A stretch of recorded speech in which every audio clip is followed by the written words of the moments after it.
Go ahead.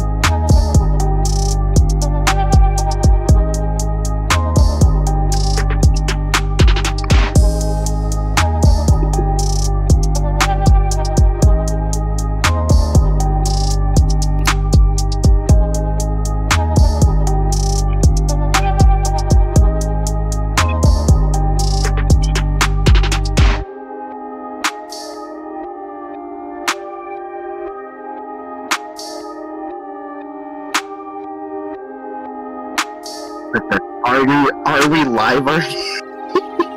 Or are we unlisted at least? Okay. We are live. Oh. Yep.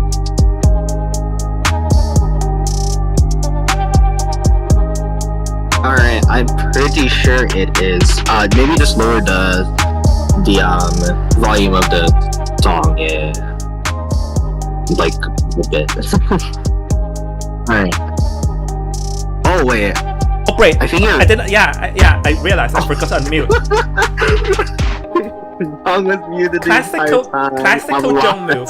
Alright, hello everyone and welcome to the championship battle, the tournament. We are your English casters, Jung and Yashi, so there's a bit of delay because there's some scheduling issues on our part, but we are here to restream or maybe just like follow the stream of the currently already ongoing stream of the championship tournament. Is that correct? Yes, it is, Jong. And the championship tournament, I mean, honestly, I'm very excited for the matches today. And I think, is it showing on the screen right now? I believe it is. Are you still like watching through my feed? Oh, I'm not. Wait, hold on. I need to actually check. Is it showing on screen? I believe we're still on the casters. I'll check through my phone. Oh, yeah, I forgot to switch that. Yeah. You forgot to switch the screen. Wait, let's see. Hopefully it's this... Wait, is it this one? Okay, I cannot believe because I literally... I think I need to do this. Yeah, I think you need to change it to window capture, so then it's like you don't have to like. I did turn on window capture, but for some reason it did not work. You haven't turned off the display capture, and then you haven't put the property on the. Okay, let's see if it's working now. Wait. All right, give us a few moments. We're having technical difficulties. It is working. Yay! It is working, guys. Classical Jung move. For everyone who don't know, Jung is dumb attack. Dog. But yeah, I mean, we're going to see 4 of these matches today. We are seeing MT versus ES, PPD versus Sky, NE versus Write Your Story, and FCMN versus Bun. Yeah, so first of all, I'll have a quick recap. This is a Swiss stage for this tournament, so meaning that as you can see here, like you need to win 3 matches to qualify. And if you lose 3 matches, you're out. So this Swiss stage is a very interesting thing being held. And I think I need to adjust my screen up a little bit because it seems that some of it is out of range. So I'll adjust it a little bit. And I think you have to like... Yeah, something like this. Yeah, that works. So yeah, I'm very excited. And all matches tonight will be the best of BO1 only. So this is going to be like a very good test of how good you are with your Goatman and your Hula Baloo, because probably those will be the 2 being the most played, if I'm not mistaken. Yeah, I mean, Hula Baloo and Goatman are still the most meta characters. I mean, we saw them get toned down a bit. There was some nerfs, I believe, before the start of this season, but still the viable BO1 option. I just don't think you can get away with not picking these characters. But who knows, we might also see some very surprise picks, especially if it favors their non-mental hunters. Yep, exactly. So, while we're at it, actually let me challenge you with something, is that later when we cast, let's try, and when they use a skill, let's try and read out the full name, seeing that ITV is soon going to be in Asian Games, meaning that the official casters have been trying to like say everything in the the official name. So I'll challenge you that later. Okay, as long as you start first. All right, I'm literally trying to get my game on like at this moment for this reason. Okay, so while we're at it, here is a quick sneak peek of the ban pick rule, which is pretty much the same rule we have been seeing all along. But it does seem like that. Oh, it seems like in this version that they have like one extra global band or one extra global band comparing, I think. Yeah, so I think we should go over this real quick. So, okay, there's some adjustments here compared to what we're conventionally used to in Koa 8. So, for example, in round 1, you actually only ban 2 survivors. Mm-hmm. And then in round 2, you ban 3 survivors. And another thing that you should note is in round 2, we also ban 1 hunter. So that's usually conventional. Round 3 is what we're basically used to at this point. And then round 4, round 5 get a bit tricky. We see that there's an additional hunter ban on round 4 and another one on round 5, as well as a survivor ban, additional survivor ban to start. Yeah, give me a moment. So, and also, so it seems like this is more unconventional because seeing that there's not as many bans as we normally expect. So with only 2 bans, this means that there will likely be more powerful survivors appearing in BO1. So while we're at it, we're going to be seeing MT Metrolers. Their team consists of Real Noob, Kikisen Noob. Oh my gosh, this makes so weird to read it. Koan Noob, Fang Now, Ko Prof JP, Dunk Noob, and Aldo ?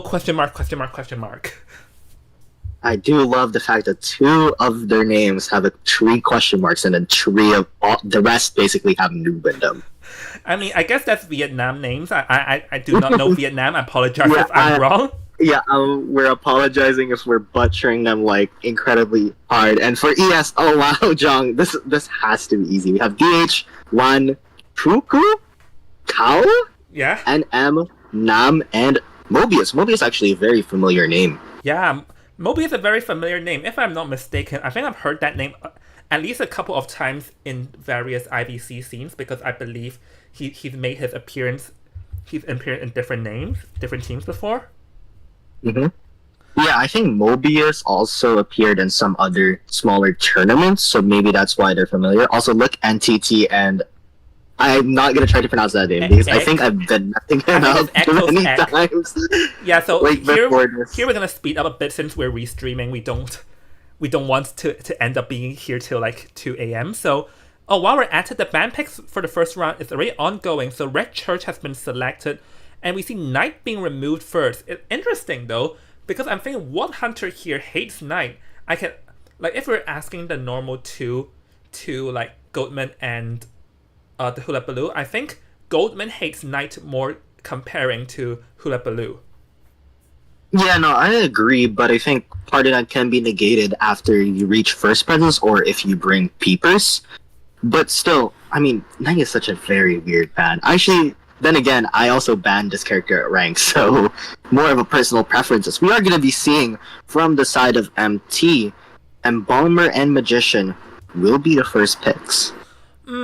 I mean, Embalmer is pretty common because, like we've seen through the Koa meta, is that this is a meta where you still try and get a one-man escape in BO1, even though both Goldman and Hula Baloo got nerfed. But Magician is pretty interesting. Like, I know Magician got buffed that he's viable as a kiter, but the value he brings for the team is still not that good with his Magician wand. So this may be a bit of unconventional pick, but we are going to be seeing Psycho and Officer as the last 2 picks here, Nyashi. Yeah, and we did see Antiquarian just get banned right before that, and I mean, these are very conventional picks. Psychologist is just very standard, so is First Officer. First Officer actually is probably one of my favorite characters right now. It's very conventional, and it's also one of the strongest rescuers at the moment. I just feel like you're risking a lot if you don't have First Officer in this meta, as we are going to be seeing that is going to be the final locks for MT. Now, for the side of ES, the question would be Hullabaloo or Goman? Yeah, but first of all, First Officer, there is a potential danger because I know that First Officer with the use of his Poseidon watches is also decent at kiting, but I know for a fact that Goldman is not afraid of the first officer, because if he aims his cage correctly, he can like stay out of range of the first officer's Poseidon watch. Then he drops the cage, instantly appears behind the first officer, and he gets hit before he has a chance to use his Poseidon watch. So this is one thing that we should look out for because if here ESS Hunter Nam picks Goldman, the officer is also not safe at all. Yeah, and it does seem as if, I mean, if we're basing it off the names of their builds, we're seeing 12-3, 3-6, 3-6, right? For Magician, Psycho, and First Officer, respectively. Yeah. And then we're just not sure with the Embalmer. I'm gonna guess EUA. Embalmer's bringing 12-9, like, because that is much more conventional. Speaking of conventional, though, I am very interested to see how this Magician pick goes against that Goatman that does get picked by Nam.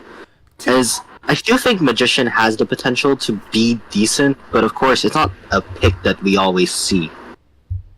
Yep. Oh, hello everyone in the stream. Welcome in. So yeah, this will be a restream of today, but I will be streaming live at the weekends because it's weekdays. Unfortunately, I cannot make it, but weekends I will be able to stream it live and share the excitement with y'all. So y'all better keep pumped up. So we are going to be seeing the Goldman being selected. And yeah, I'm also curious, like as you said, I'm curious with how the Magician's illusion is going to work against Goldman's cage of Lost Lambs, because the cages from the Goatman last for quite a while, and the Magician wand can like help it last for 1 or 2 seconds. But would it be enough to last until the cages drop? Will be a huge question here. Yeah, and just as a side note, the name of Psychologist build was 3-6, and then he brought 6-9, so a bit misleading, but you know, it's okay. It's okay. I mean, but yeah, I mean, she's just trying to trick the stream. What do you expect? But Magician, yeah, everything you've mentioned is right, and I do think that Magician does have the potential to deal a lot of, or contain a lot of time against the Goatman if he really uses those wands as well or as sparingly as possible. But I mean, for the side of Goatman, it does seem as if his chase is likely gonna be the Psychologist here, and if that is the case, just as a heads up, she is the second tidebringer, meaning to say after First Officer rescues, no one else has tied. Yeah, so I think the question here is if Goldman wants to chase the First Officer first, or rather the Psychologist first, because there is a potential issue. The Psychologist is very tanky, and she can take free hits. And as we know, early game, the Goldman mostly can use free cages before, like, has to get the first down in free cages, or else it will be a bit too long for the Goatman. So this may be a potential like very low room of error. But there is like another strategy. The Goldman can wander around, just save up resentment level, and then drop his cage of Lost Lambs onto someone he finds like deems worth chasing. But we are into the game right now, and as we can see, ESS Nam is wandering around straight to Ruin Noob Psychologist, as the Psychologist has already retreated out and going ahead to the back gate over here, as Nam is just wandering around, currently trying to find who is his best target. Yep, it does seem as if both Psychologist and Magician are within this vicinity. However, it does seem as if he's much more interested in the Psychologist 80 resentment right now. Tries to go for the cage, but just fails there. And will Renu be able to kite it a bit longer? He is not going for the hit there. It does seem as if manages to kite out the cage right on time. Yeah, it seems that the first cage on Nam's part was a bit inaccurate, because I feel like the cage would have been a lot better. And here he's going to go through the cage, but there is a pallet to work with.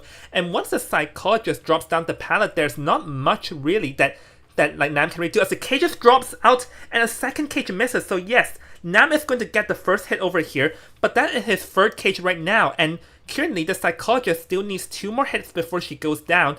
And the Cypher's outside is just going by so fast.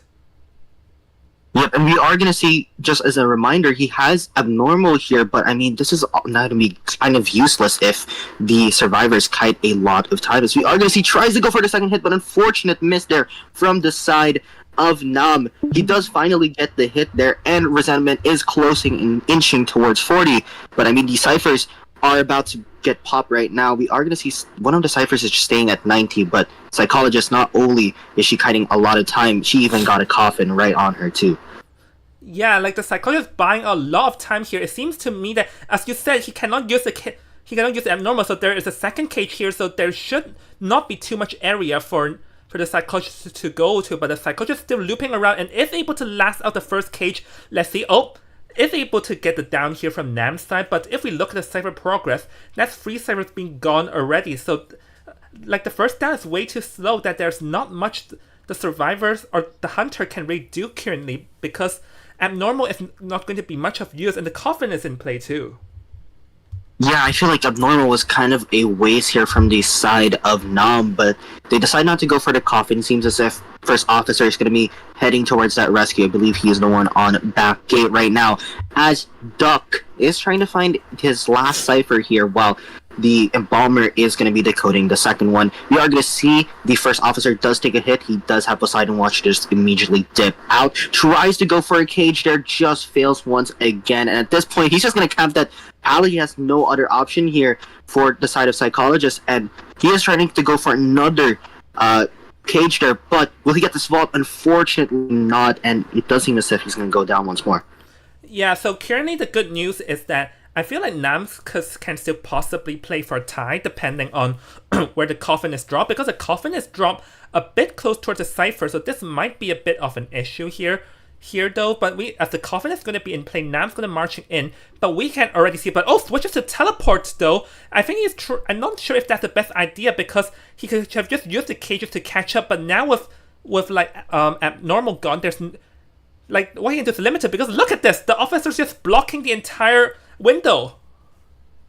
Yep, and now they're just going ahead and trying to support as much as possible here. Psychologist goes through the gate.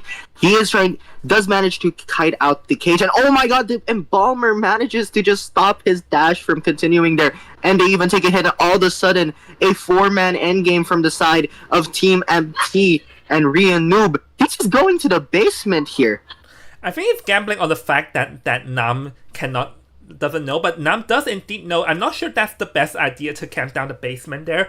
But I guess the plan here is to just like waste time, because the thing with the basement is that I don't think you can use the cages to get out of the basement that easily, meaning that Nam cannot use the cages to make it through the gate, and since teleport has already been used, there's just no chance of him making it, as Team MT is going to be safely making a 3-man escape in the first round, Yashi.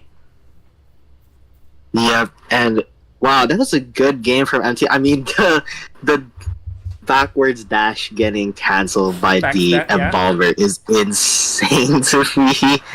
And all of a sudden, MT way ahead here. I mean, getting a tree escape with a meta hunter against a meta hunter like Goatman is honestly huge, especially with the way that BO1 rounds kind of work.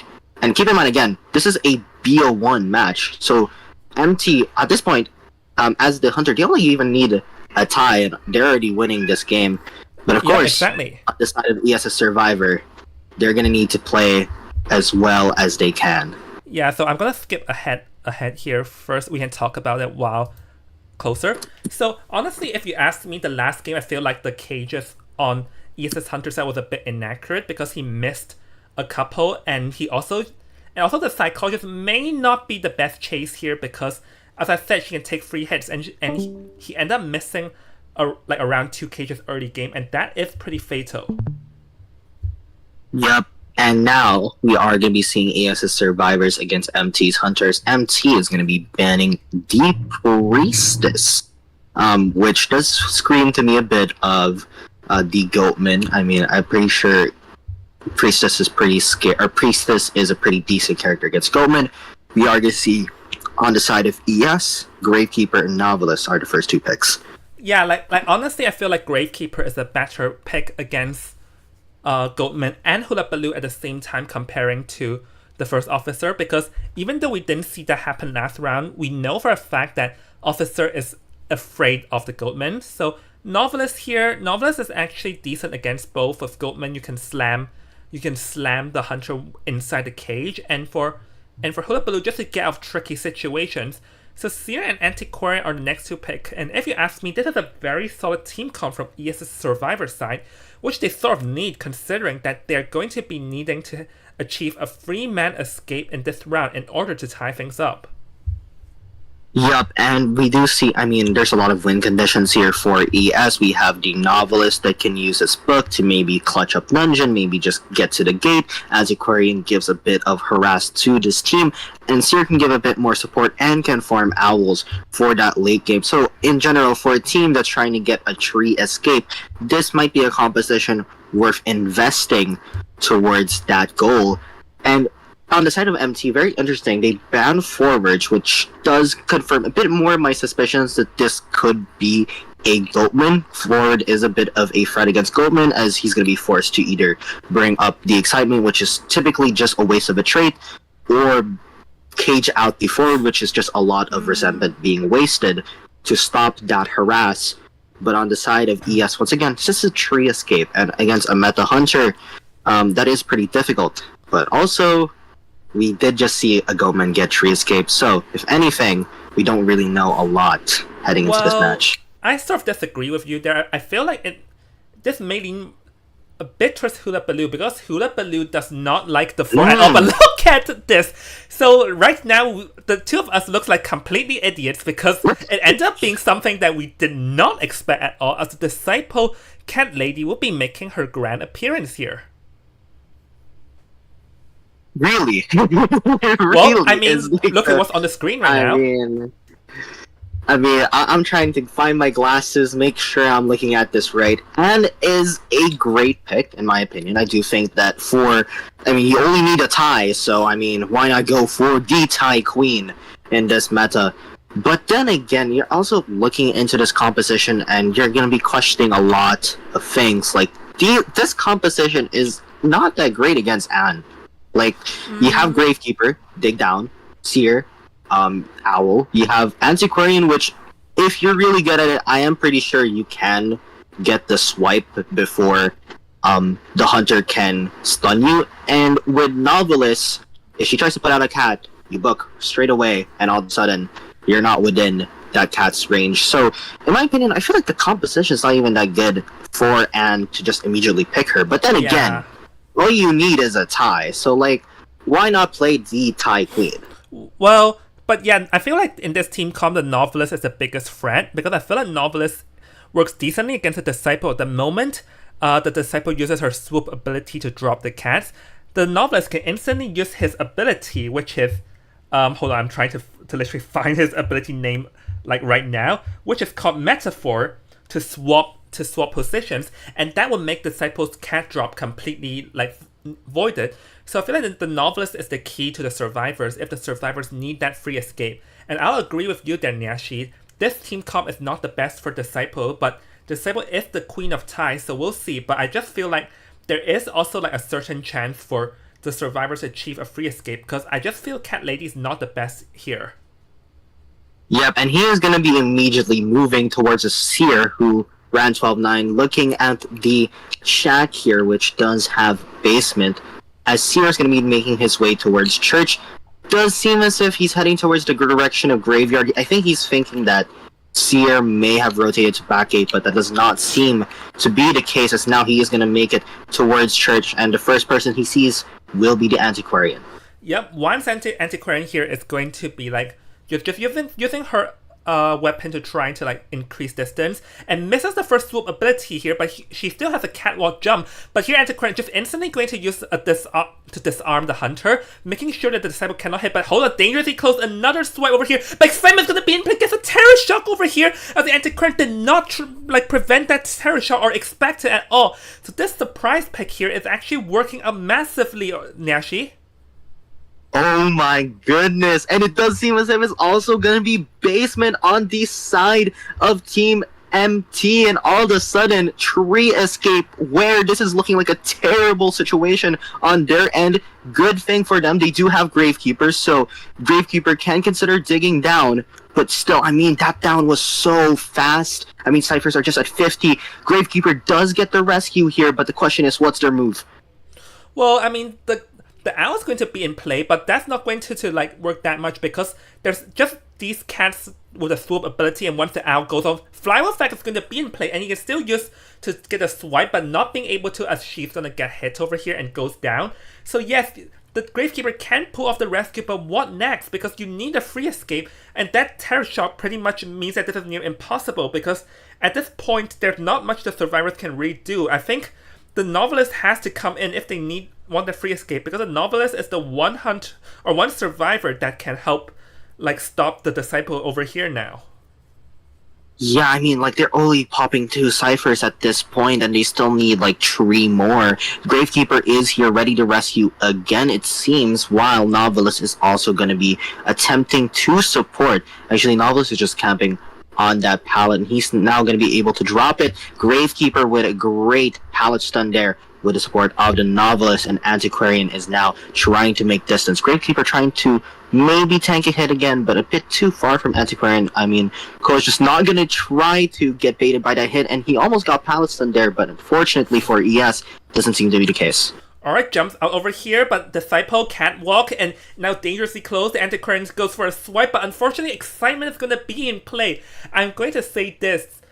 This Disciple bringing Excitement is the jackpot for the Hunter in this game, as it got a surprise Terror Shock and prevented the Antiquarian from any secondary or rebound kite, as now the Antiquarian will be sent back to the manor, and the 3 remaining survivors on the field must all escape in order for them to like drag this out into an extra round.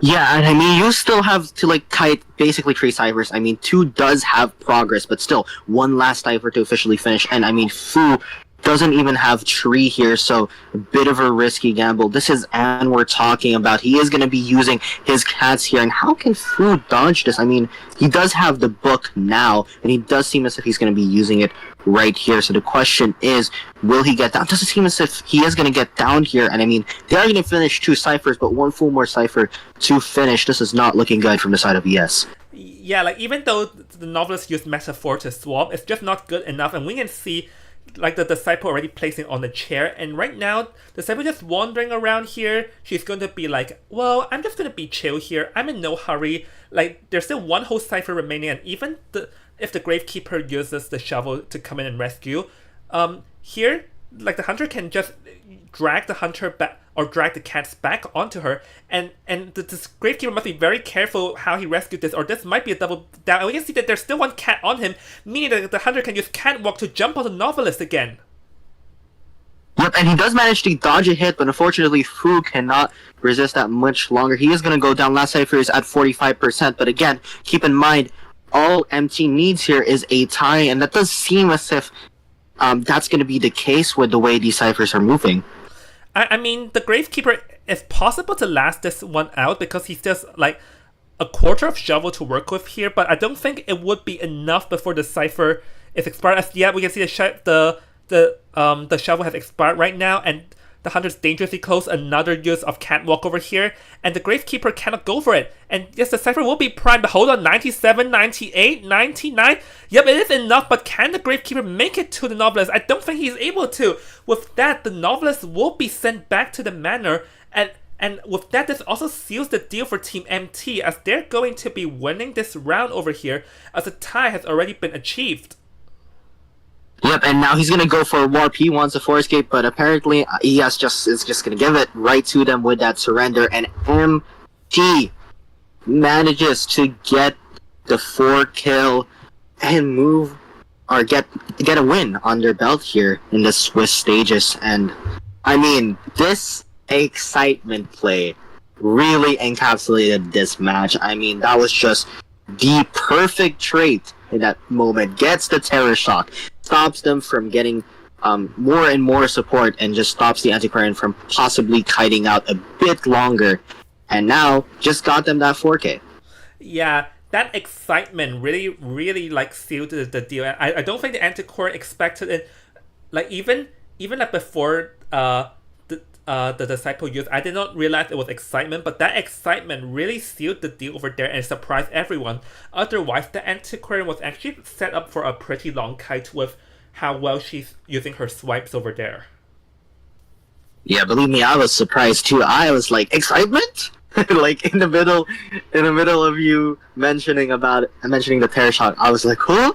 Like I was so surprised, but like it worked so well for the side of MT, and that was more than enough to get them around here. And I believe with the way these Swiss stages are working, they're now up 1-0. Yup. Yeah, because this is, ladies and gentlemen, this is Swiss stage. Every team will advance once they win 3 matches, and loses and get eliminated when they lose 3 matches. So MT is going to like advance up with a 1-0 on their belt. ES will be like a 0-1 on their belt, but this is still not over yet for both teams as with how the Swiss stage is going. Teams must get 3 wins or 3 losses. 3 wins to advance or 3 losses to be out. So the battle is still going to be ongoing. Alright, and now I believe we're going to be heading right into our next match.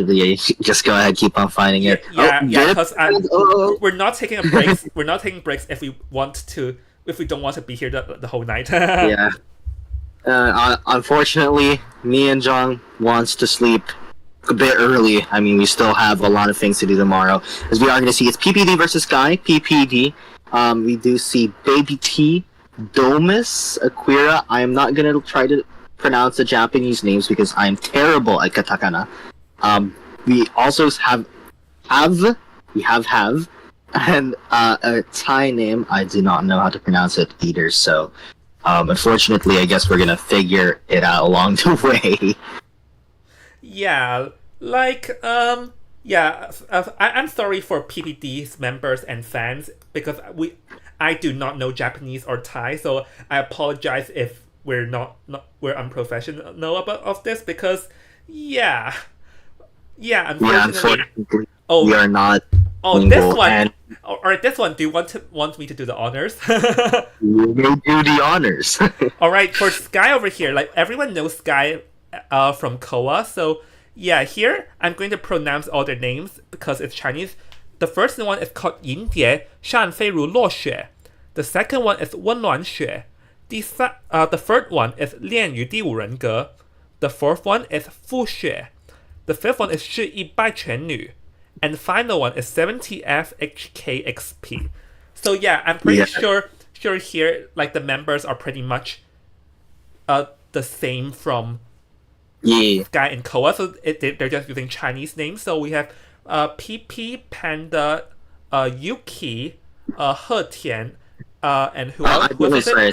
I believe. Okay, I don't think it is. I think there's some adjustments. So I'm also looking at my list. So I believe we still have Yuki, PP, Panda here, but now we have Yuan. I'm not sure if Hetien is Golden Poop, but there's just someone on my list named that. And Bunny is the one with the 7TFHAXP name. But it does seem as if I believe this is Golden Poop that's playing on the side of Sky. I'm gonna really laugh at the fact that their name is Golden honestly, Poop. I feel like this tournament is also literally testing our language skills. And how many languages you know. Yeah, we are gonna see Baby T, and I'm really gonna have to figure out what that name is later on. Hold on. But yeah, we are gonna see Psychologist and Mechanic on the side of PPD. You know what? Let's just pronounce their characters. You know what? Yeah, but anyways, here the Sierra Knight. I'm not certain if this is He Tian or not, but assuming it is, we do know that there's Hula Baloo and Goatman from him, which are the meta hunters and what we are expecting. And we're seeing Psychologist and the Mechanic pick here, which is a pretty smart on PPD's side, considering the Mechanic is actually very good against both the Goatman and the Hula Baloo, because with the Goatman you need a cage to get rid of the bot, which would be a waste of resentment level. And with the Hula Baloo, you need 3 hits to get rid of the bot, which is also not good news. So both of those hunters will find it hard to get rid of the bot, meaning that the Mechanic's bot can be safely placed in the outside, and you can use it to decode a lot of progress. Yeah, and we are going to be seeing Priestess and Mercenary on the side of PPD, and Mercenary. I mean, yeah, Mercenary is still a decent rescuer in these days, but I mean, First Officer and Gravekeeper were available, so I'm very curious to see why they would pick Mercenary before those characters. Priestess, on the other hand, I mean, again, as previously mentioned, seems as if it's more of a Goatman pick or anti-Goatman pick here. So it does make a lot of sense as well. And I will now continue calling the Sky Hunter Golden. I'm not sure if it's Hetien or not. Yeah, Golden. Yeah, let's call him Golden for now. I mean, even if it isn't Hetien, even whoever it is, I mean, let's be real. I think in the current meta, I mean, you do want to at least have a Hullabaloo or Goatman. You know, we are gonna disregard whatever happened in that ad match a while ago when I talk about this. But I mean, for the side of Sky, Golden can really just go either way here. There's gonna be some nook and crannies, regardless of which character he picks here. But I mean, these are still the strongest characters in the game. Yeah, but I am a bit concerned with the Mercenary because if Golden here selects the Goatman, this may be a bit of an issue because Mercenary does not work against the Goatman at all because you elbow pad and enter the Goatman one cage and he's like, hello there. So we can see that that's why Golden here will be selecting the Goatman because as we know, Mercenary does not work against the Goatman. But there is a Priestess to work with and Priestess portals can sort of like use her portals to get out of the cages. So for Goatman, if you're chasing a Priestess, you have to place your cages very good that there is literally like no obstacles and no buildings in the cage in order to get hit on the Priestess. Yeah, and Goatman does seem to be the most conventional pick here, in my opinion, and we just did see it. We did see it get Tree Escape a while ago, but I mean, let's be real. This is kind of we're talking about. They just came off Koa, okay? So definitely some expectations are at play here. But yeah, I mean, Mercenary, a bit of a scary pick, especially for up against Goatman. Like, you're a bit scared as the Mercenary main here. We are going to see 12 Tree on the side of Priestess, 12-9 on Mechanic, Tree 6 on the Mercenary, and 12-6 on the Psychologist. We did see 6-9D last time, as we do see Psychologist in this meta does run Tide over Bard time and time again. As we are going to see Goatman is going to be spawning right beside us Mercenary. So the question is he cooked? Is he cooked? Well, yeah, I honestly feel like, first of all, we can see free flywheel effects here, but I'm going to say this Mercenary might be the one in danger because Goatman can just instantly charge after the Mercenary, and this will be like one of their important tide turners and see if his rescuer is gone. Like, the good news though is that they do have the Psychologist with Tide as a backup rescue, but this might also still be a bit of a hassle because Mercenary, in theory, does not work. So we'll have to see just how well does Golden play and how well does this Mercenary player get himself out of dangerous situations with his elbow pads. Yeah, and I also think that one thing to note is that when Mercenary does get shared, it's incredibly long, right? I'm not tripping this with Coordinator, right? Yeah, because he has because he has Steel Will. So, I mean, even if he does get chased, some time will be stalled out. The question is, will he get chased, right? Because, I mean, you can't chase the Mercenary here, but you also have other options if you want to. But it does seem as if this Goatman Golden looking towards the side of Mechanic, but going towards the side of Mercenaries. The question is where he's going. Oh, drops down Peeper here, wandering around, trying to find, I think that was the Mechanic. Yeah, it's trying to find a Mechanic, not being able to, because the Mechanic is carefully positioning herself, and oh, hold on, does Golden know? Yep, seems to get busted here, so the first cage is going to get dropped here, and let's see, oh, it's going to be using the bot to get a body block, and so she's going to be using the bots here as a body blocking tactic, but is able to get her on the same side here, and is able to get ahead. The Mechanic bot is not being able to block her, and there is still one more cage up soon, so this Mechanic is in a lot of trouble over here. Alright, tries to go for the down, and oh my god, a terror shock from the side of Goatman, and wow, I mean, not only is the bot not even available for them to at least use and decode with, but it's even going to go down here as well with these two hits. Look at the ciphers here, we are going to see 70 and 30 and 20 respectively here, as Baby T's also getting pressured off his cipher, and Wanted Order is on Mercenary too.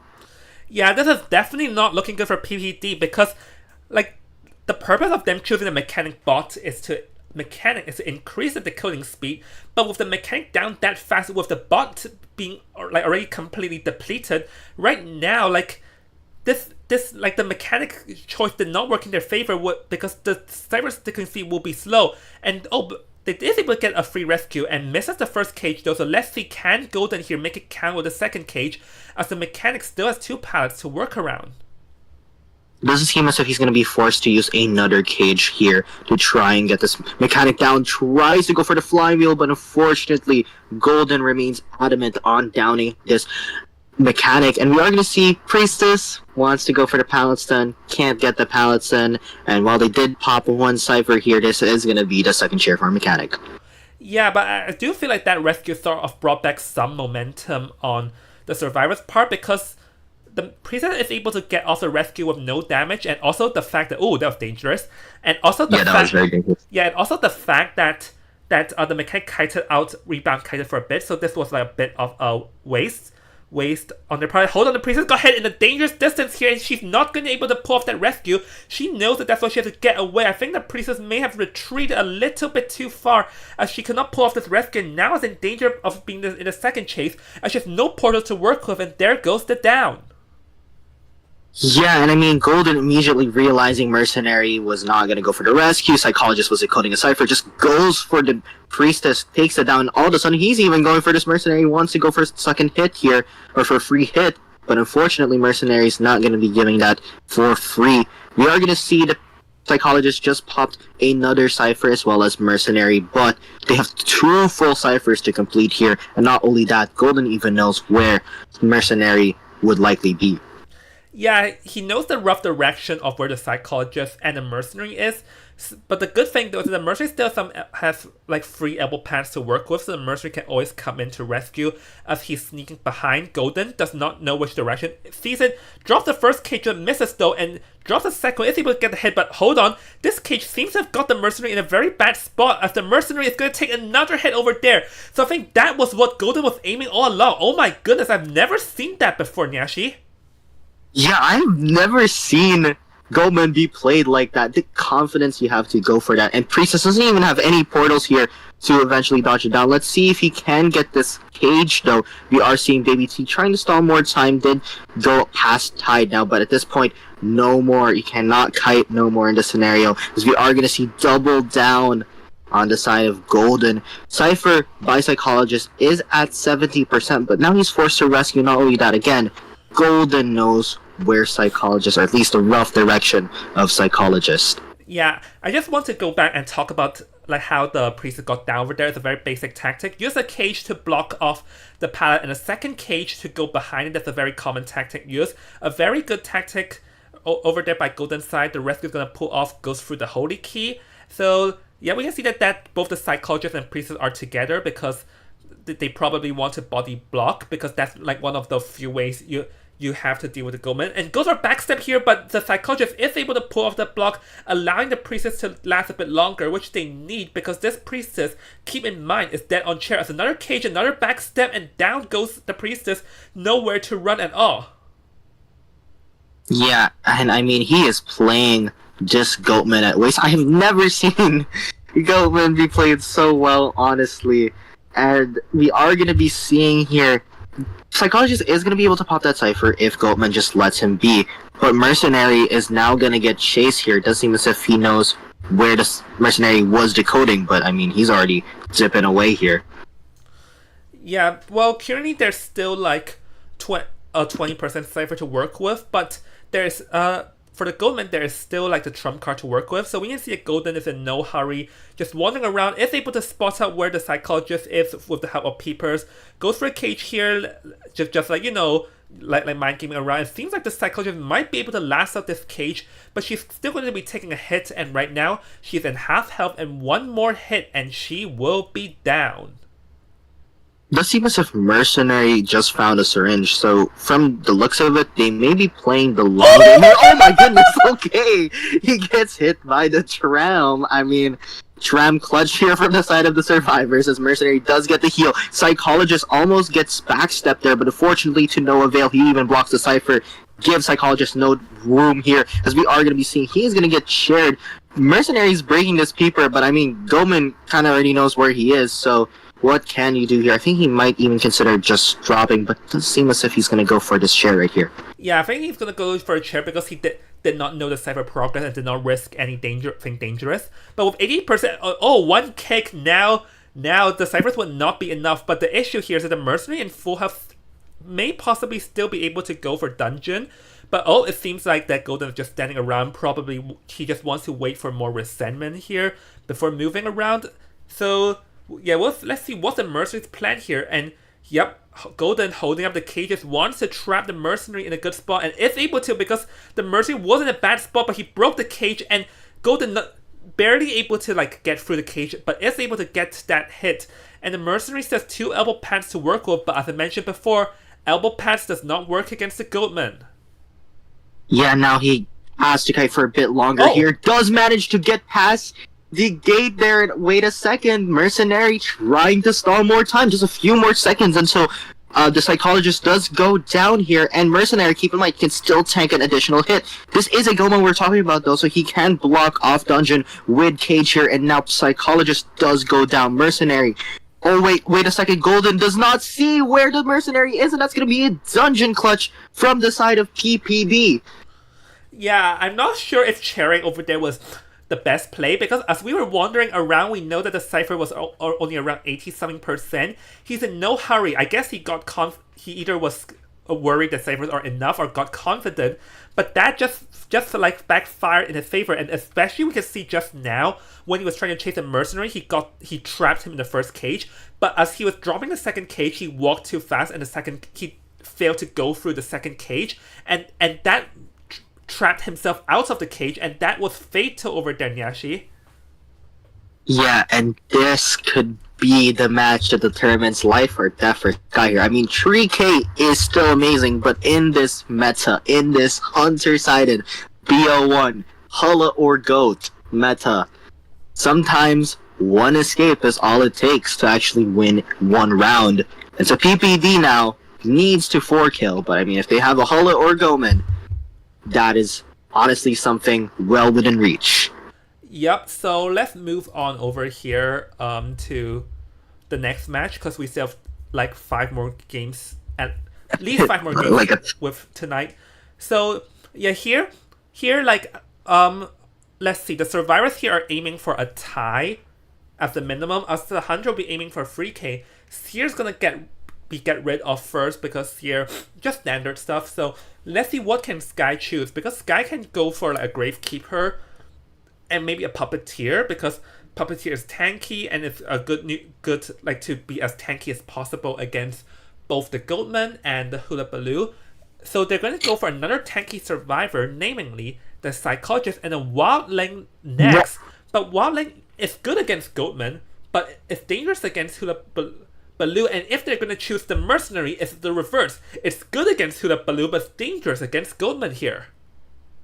Mercenary pick. Wait, before that, first off, I'm pretty sure everyone loves Psychologist. It seems as if she's gotten picked 3 out of 4 matches at this point.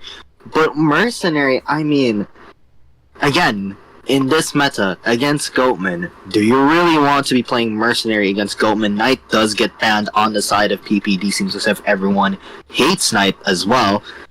And Psychologist, very standard pick, but as you've mentioned, and as we've mentioned before, Mercenary against Goatman is not that good. In theory, it never worked, and it just a while ago, I mean, it did, got the dungeon escape, but also Golden kind of got blind there at the very end. And we're also gonna see Aeroplanist, this is very Acrobat. Hold on, do they really want to? Is this a composition you want to be bringing against Goatman? Big question there. Well, does seem as if we're gonna be switching Acrobat with Antiquarian though. Yeah, I mean, Aeroplanist makes sense against Hula Baloo, but there is a possibility of Goatman depending on what character pool that PPD's Hunter has. And first of all, I can get the Knight ban. You play Hunter, you know how annoying his tactics for No. I remember I stopped banning Knight recently, and he just shows up every game. Every single game he's there, and I'm like, bro, this guy better stop it. By the during my way, match. you know, like when I play Ripper against the knight, like, and then the Ripper be like, guess if I'm going to be using normal attack or normal attack. I mean, yeah, that is the pain of being a Ripper, man. Also, Ripper buff, right? It's been Yeah. so nice. I do want to see Ripper in this tournament at least once. Well, But heading not into at best of one. Not at best of one. not a best of one, no, for sure not a best of one. Still Goldman Hullabaloo. No matter what, all those people will tell you. Like they'll say, "Oh, Ripper is a better band than Goatman Hullabaloo." No Do not way. listen to them. No way. They are liars. Never not ban Goatman Hullabaloo when you have the chance. They are way worse than they're hi, way Alvin. worse to deal with than Ripper. Oh, by the way, hi Elvin, if you're watching right now, this is not my tournament, it's NTT's championship battle, so make sure to also check out his stream. Their stream is ongoing. This is a restream because I cannot make it in time. So we're going to be seeing the Goldman make the grand appearance, and this mercenary player have to watch out because mercenary does not work against Goldman. We mentioned this over and over again. Aeroplaneness is 50-50, Antiquarian is 50-50, and Psychologist just tanks free hits. Yeah, I mean, just to be clear to the audience, I'm pretty sure, 99% sure, on Psychologist is Panda, on Mercenary is PP, on Aeroplanist is Yuan, I don't know who they are, and on the side of Antiquarian, that is, I believe, Yuki. Yeah, but honestly, it's very hard to tell with all their Chinese names. Yeah, I do have the English right beside the Chinese, but still, I'm not 100% sure on this, so well, please pardon me if I got it wrong. At least I can pronounce the Chinese names, haha. Yeah, and it does seem as if Psychologists will be bringing Tree 9. It does seem as if they gave the 6 this time to the Aeroplanist. Does make some sense here. Antiquarian also bringing Tree 9, 12-6 on the side of Aeroplanist, and Tree 6 on Mercenary, who's spawning Corner House, because again, against a Goatman, you never want to be a Mercenary. Well, that's an interesting tactic, but it actually makes sense if you think about it, because the Mercenary is the one that needs to be protected in this game due to the fact that his elbow pads does not do much, and Psychologist is not afraid because the Psychologist can take free hits, and that is considering if all 3 cages manage to get hit, because occasionally you may get kicked out 1 cage, and against a Psychologist, that is fatal.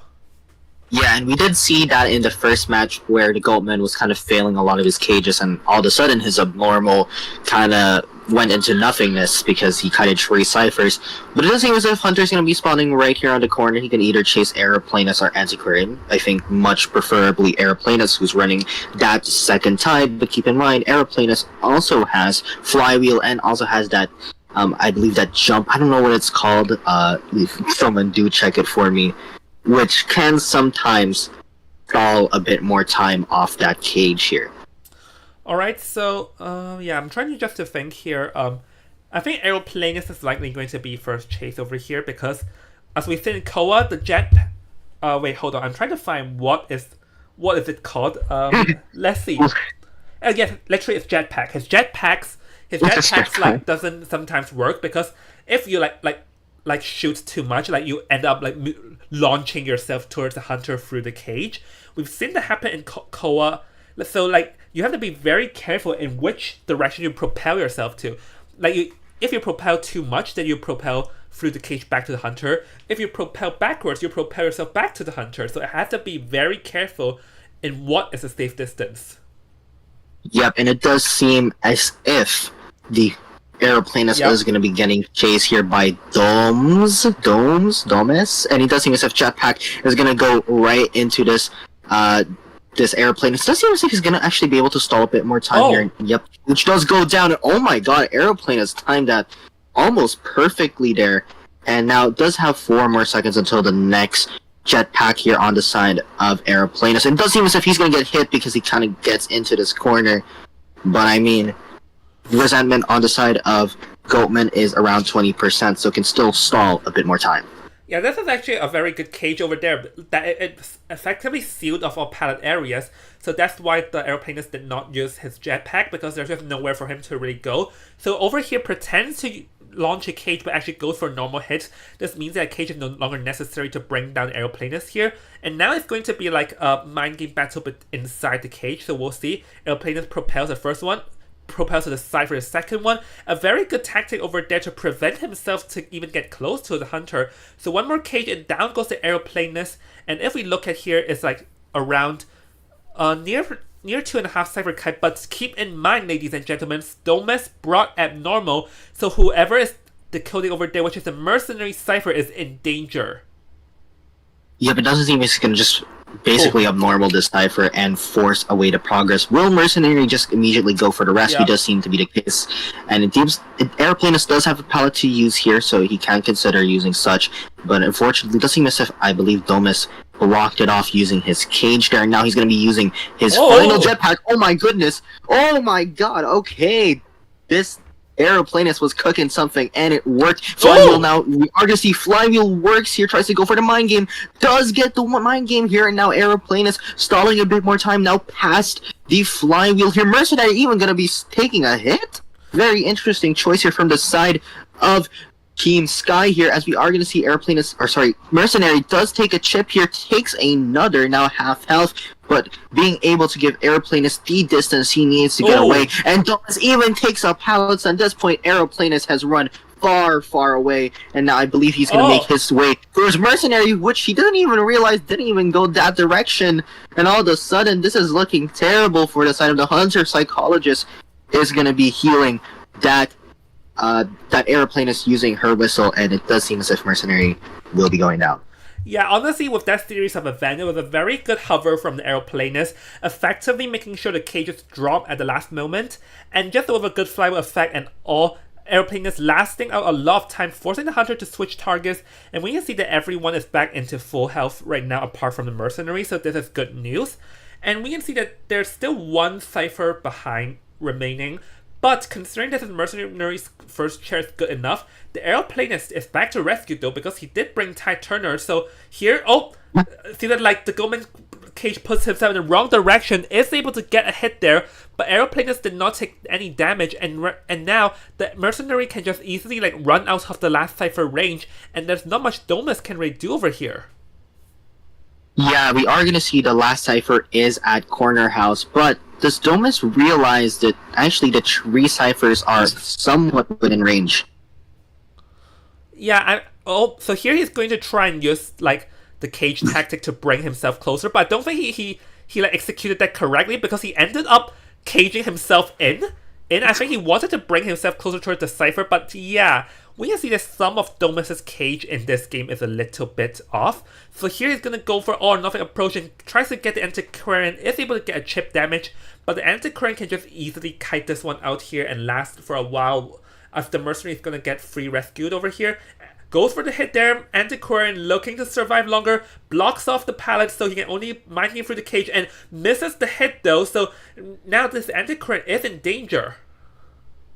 Yeah, we are going to see Antiquarian is just basically playing out in the open here, as we are going to see Mercenary does get healed. Aeroplanus was trying to work on the second cipher, but at this point, these 2 ciphers are way too close. They need to decode the one at Fake Gate if they want to force the Hunter to make a decision here, as we are going to see Antiquarian is getting chased once more. He gets pushed back away, but unfortunately, it does seem as if Antiquarian is officially going down, but look at the ciphers. Not only do they have one at 70% here at Corner House, or at least outside of Corner House, we are going to be seeing someone's already working, or the Mercenary is already working on the cipher right on Fake Gate.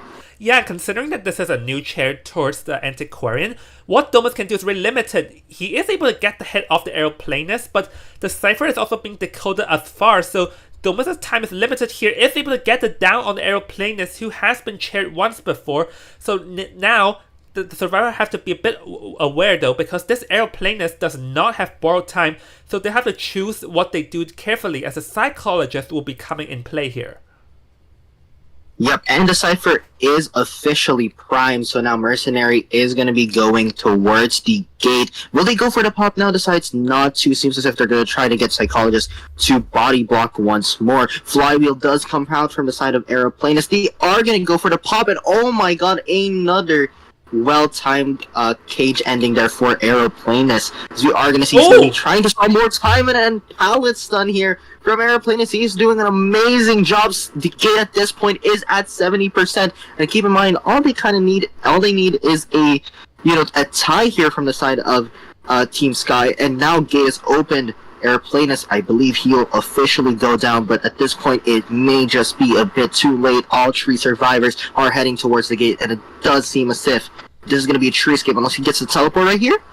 Yeah, but even if he gets a teleport, he can only get one at most. So yeah, all 3 remaining survivors escape, and I think there you have it, ladies and gentlemen. A Sky is going to be winning this first round by a score of 6-2. So congratulations goes to Sky, but it's still not over for PPD because, as we said earlier, this is like a Swiss and you need to lose 3 games before you're out. So for now, PPD is still in and Sky still have 2 more games to win. So both teams still have some upcoming battle to face in before they advance or like get out for good.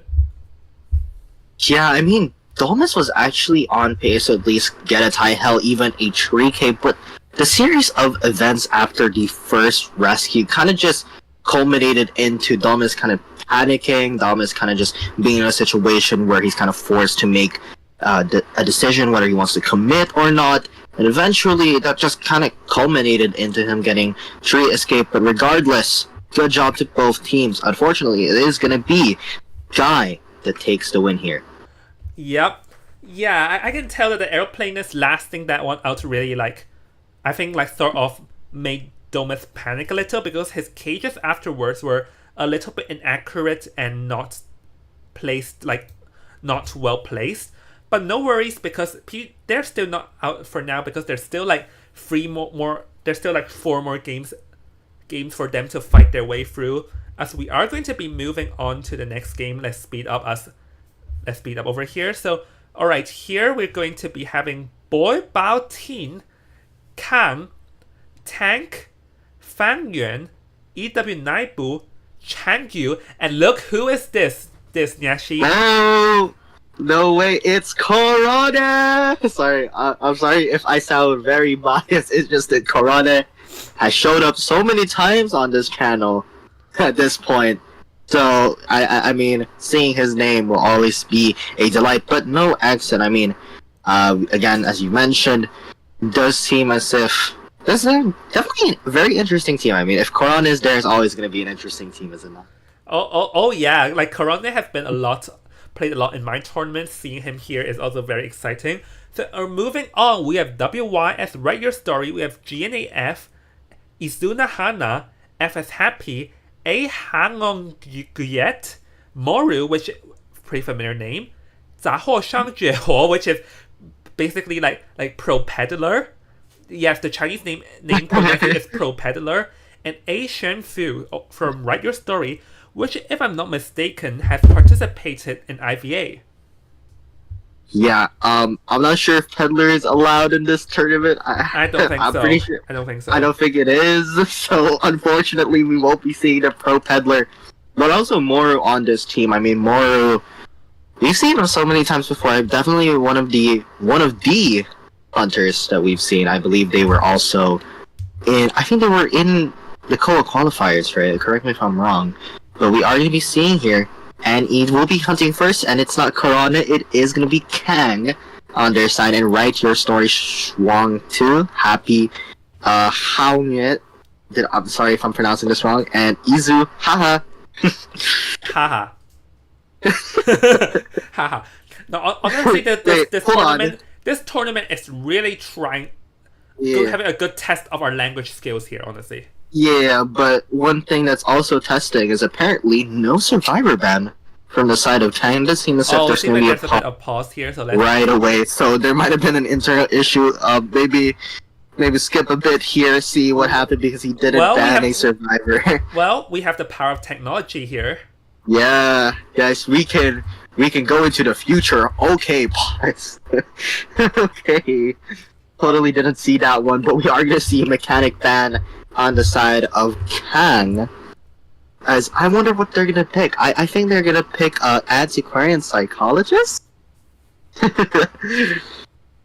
Yeah, antiquarian psychologist. So far, there's no direct meaning of like who this is. But actually, one thing that I noticed, it seems like teams are preferring Goatman over the Hula Balloon now after the nerf. Like I heard about this in the Chinese meta is that the hit that Hula Balloon has got is even like hurt, like it's even larger comparing to the Goatman after the nerf. So I guess we can sort of see this reflecting in this tournament because so far we've seen like one disciple and 3 Goatman plays with no Hula Baloo. So we are going to be seeing Officer and the Novelist as the last pick over here to solo up the team comp. And if like we've seen this so far, Goatman might be making another appearance here now, Nyashi.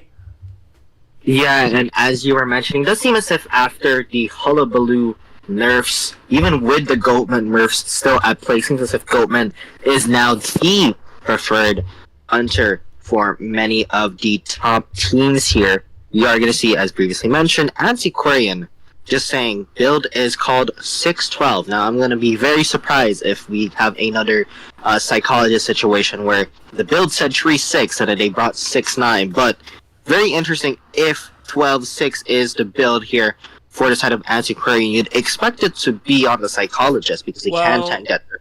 Yeah, I mean, I won't be surprised considering that before in like the Chinese youth training camp, some survivor's personal name is called Trump Card Detention, and that's a survivor player. I mean, who knows? Maybe they did bring detention as a survivor. I mean, they may have figured out a way, but we are seeing.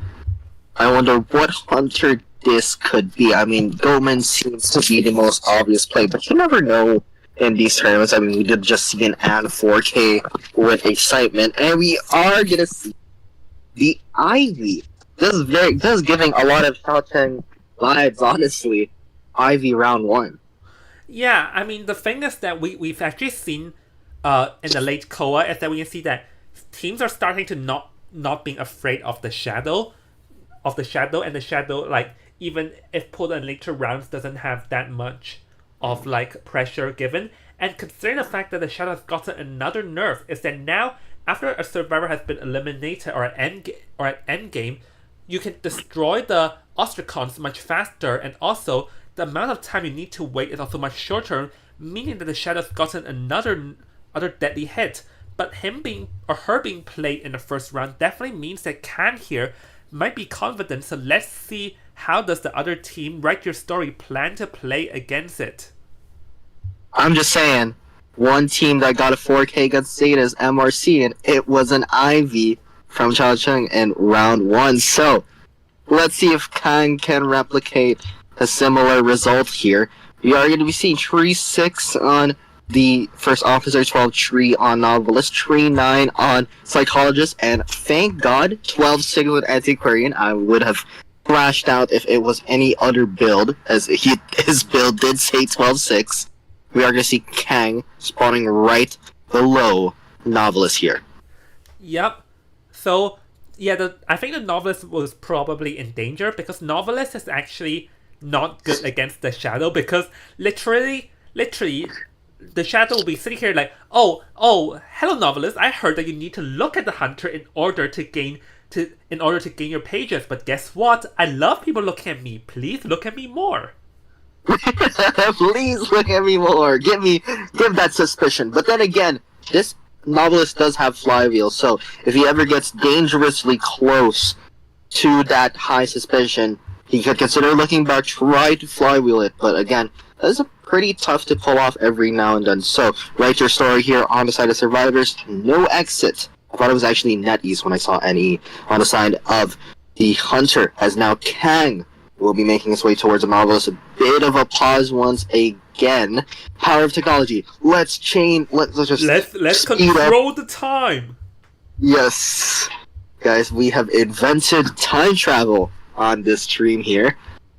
Because USF deposit actually quite a lot because you're going through a lot here. Oh wait, hold on. I think something. Wait, did I? Hold on, something is weird here. Oh, I don't know what happened, but it seems that Write Your Story just gets a floor escape. yeah. Okay, so for those of you who know what happened at the stream, can maybe you all have to update us because we did not know what happened.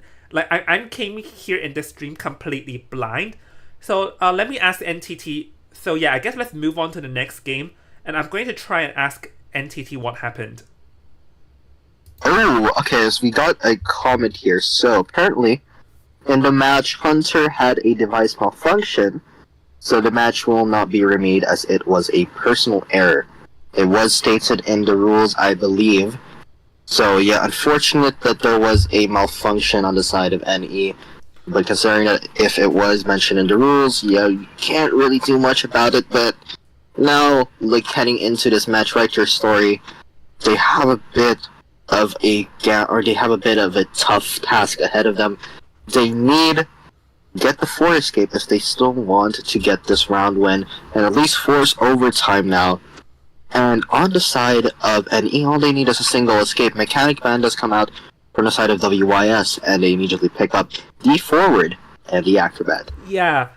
So first of all, that's very very unfortunate on NE's side that it happened because this means that they need to return a for escape.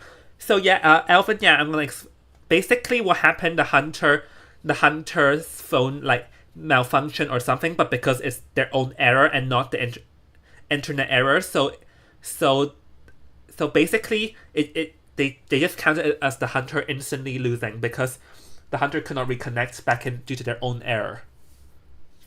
Yeah. Yep, So and now, look at this Nyashi.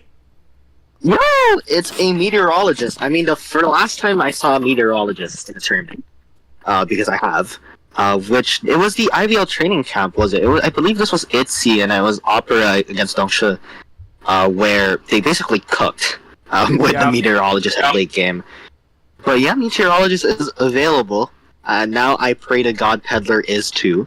But we are going to see, alongside the meteorologist, Novelist is going to be at play as well. We're seeing Acrobat's build is called 12 Tree. I am expecting a 12 Tree. Anything else, I'm going to be at shock. You know, I'm going to crash out in this VC. But I mean, Meteorologist is a very interesting character. I have, like, seeing the match again with that, I believe it was ITZY versus Dongshure. Maybe. It might have been, but yeah, we did see, there was one at the IVL training camp where Meteorologist was basically cooking. That was against an opera singer though, so I do wonder, against Hullabaloo or Goatman, I wonder if she has any sort of viability, and I guess we'll be seeing a glimpse of it right now as finally someone picks up the Hullabaloo, and this is going to be Write Your Story's Hunter. I'm not sure if this is Moru or the other one, but they did pick up the Hullabaloo on their side. One thing to note though, it does seem one thing to note is that they do have forwards, so they're trying to play for a 4 escape here. So they're going to be bringing in that harasser, trying to bring in as much as board as possible. We do see Acrobat also have 12-6. They actually all have 12.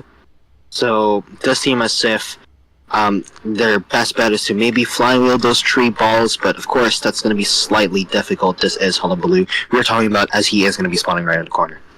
Alright, so yeah, like the whole day I was looking forward to Hullabaloo, and here it comes. Because yeah, like I've talked that I was wondering that Hullabaloo maybe is not preferred over the Goatman after the nerf. But let's see how does it work out in this game, considering that the Hunter only needs a one-man elimination. The forward and Novelist are both going to be the key if they want to win. And forward is actually like decent against the Hullabaloo. Because here's the thing, like ever since there is like the nerf happened where there is like a 0.3 second delay after you enter the red zone before you get silenced, the forward is not afraid and can go for an instant dash to get a stun rescue. Before, you cannot do that. You get instantly silenced by the red zone. But now, the forward will get silenced. So this is one thing we should look out, as we're going to be heading into the match between any survivor against Write Your Story's Hunter, where any need to have a 4-man escape here, Nyashi. Yeah, tough a tough bargain here, but never believe enough everything. Okay, I was trying to go for a quote there, but maybe the impossible is possible here, as we are gonna be seeing Hullabaloo is now heading right into Fake Gate here, but it does seem as if Tank is gonna be just slowly doubling back. Finally, does see him though. Oh, uses a double surprise, misses the first hit over there. He says one more double surprise, but seems like no, not being able to like add any marks onto the acrobat, which is not good for the Hullabaloo early game, because ideally you want to have at least one mark. The acrobat uses a white bomb here just to increase distance, and Hullabaloo goes for another double surprise here, and it seems to me, is able to get one mark this time, have another chance. Let's see, another white, so now only the clay mark, black mark is needed in order for the acrobat to take a damage. Yep, it is Acrobat versus Acrobat here, as we are going to see Flywheel is going to be at place. The question is, will he go for it after just does go for the vault? Double surprise was luckily not ready. He just presses it right there. Flywheel, we do see the Flywheel, but does not rid of the balls here. He does go for a red one, as I just say that. We are going to see here 4 more seconds until the cooldown's out. Does seem as if he's not going to go for the vault. Was a bit scared that he might get Terror Shock. But now he does get a hit, does get another black ball there, and we are going to be seeing, it's very hard to commentate double Hullabaloo, double Acrobat matches because I both call them balls, but finally he is going to go down here. But Cypher progress actually at a pretty decent pace. Yeah, we actually see that the Hunter brought excitement for this game because they probably know that they are potentially like worried against the forward over here. So Hullabaloo here spots out the forward has a football to work with, goes for the instant dash. Hullabaloo also goes for a dash over here. So let's see, is able to get 2 fright marks onto the forward instantly and try to get have a red and white fright mark. Only the clay mark is needed, and down it goes. So with that, the forward is able to pull off the rescue and is able to get off without a double down, so that's good news. But that is, I would also like to applaud how well the Acrobat or the Hullabaloo played it, because we can see that when the forward pulled off the rescue, there was only 1 fright mark. But here, the Hullabaloo instantly used the double surprise and got both the black and the white onto the forward, and instantly getting a damage, preventing the forward from getting off a no damage rescue. Yep, and we are going to be seeing here forward is now going to be dipping away, as I believe that is Fang Yuan, the novelist, trying to go for the rescue. He's actually using the meteorologist cloud there to try and get the heal off. So we are going to see novelist is going to be heading into this rescue. Going to be able to get the rescue. Doesn't even get red ball hit. I thought he was actually going to get hit there. But it does seem as if the Acrobat does get down, but the forward is a bit far away. Watch out. Not.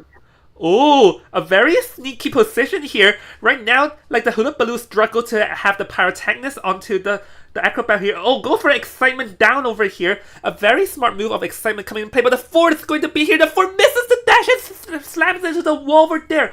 Very unfortunate, because I felt like there the Hullabaloo did not realize the forward was over there, but the forward missing that dash sort of negates the whole excitement play and the potential of the forward. He's going to take a hit with a failed fly effect, and now he's only like 1 clay mark behind to get down.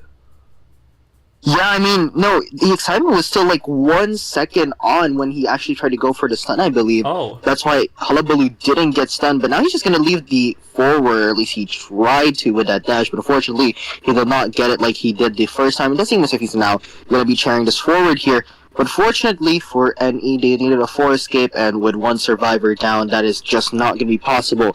However, they're still going to try this as much as they can. They want to get that experience after all, as we are going to see a forward officially gets chaired, and Chang Yu will be going for the rescue. Yeah. Oh, so Chang Yu here is going to make it though, so we'll see. Hullabaloo goes for another double surprise here, trying to get as many marks as possible. 2 marks are down, and with the last one, the 4 is just not being able to rebound kite over this.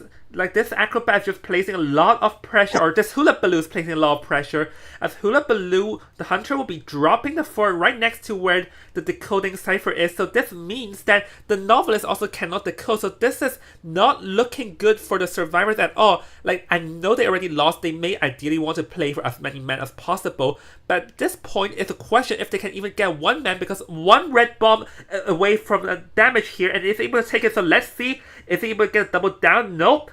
Meteor just cannot push the Hunter away, as the Acrobat, or the 4, is completely after being chased by the Hula Baloo.